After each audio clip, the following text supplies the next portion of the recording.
I'm 364 days into my 9th year. The seeds of rebellion are taking root with each step of a forbidden walk. He and I are breaking every rule we know, told many times over in the 2 languages spoken in our respective homes, Greek and broken English. We're risking the back end of a wooden spoon if caught breaking any of them.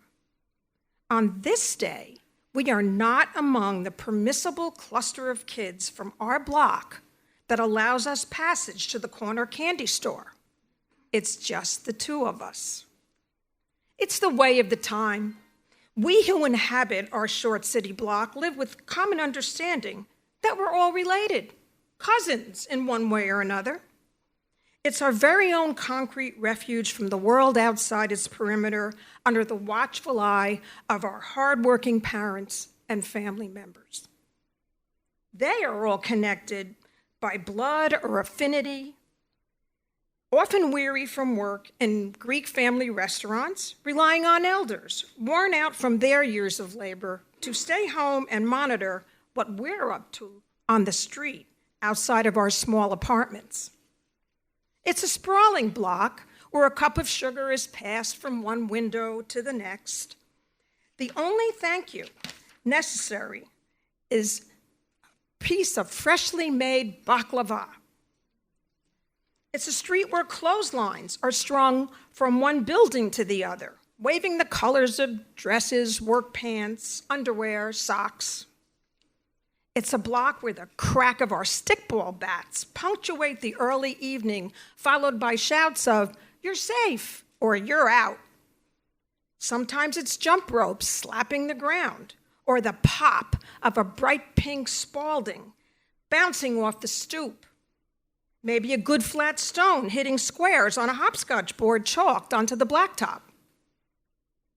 No candy store unless you all go together, family members warn time and again. The excuse being, if we are fewer than all of us, kids from another block will outnumber us, steal our money or 2-for-1 penny candy with the only language they know, their fists. Pennies are hard to come by. The collective protection of our cousin clan, a must. He catches me off guard when he asks, "Feel like taking a walk to the candy store? Just you and me?" He's a few years older. His dark shock of hair, deep brown eyes, and too few words have always been a part of the mystery drawing me to him, a secret I keep locked inside for fear of being found out. I wonder if he knows. His willingness now to break the rules, his way of telling me he does. An even greater allure. In truth, we are very distantly related and not sure how, but the risk feels right to both of us. More delicious than the small brown bag of candies we anticipate once we reach the sweet shop. The late day air has turned cool, but the copper pennies in our hands feel hot to the touch.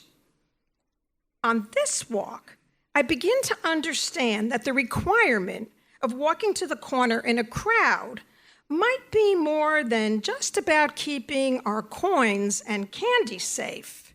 Something inside tells me that one boy and one girl on the edge of a moment like this are considering more than just a bag of sweets. "You turn 10 tomorrow." The strength of his words make me tingle. I wonder how he knows. Then, "It's the best birthday you'll ever have." I find my voice, muster one word, "Why?" "It's the first time you'll have 2 digits. You'll never have more than 2 digits, you know, unless you're luckier than mostly everybody in the whole wide world." My heart skips with his answer.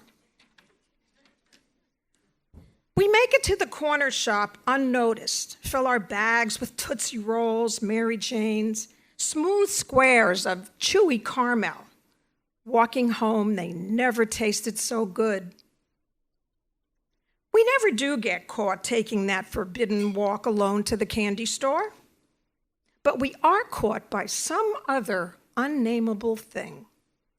The next day, when I turn 10, I know I'm in love with the boy who told me of the importance of 2 digits, who over 65 years later continues to celebrate each 2-digit year I get out of this life.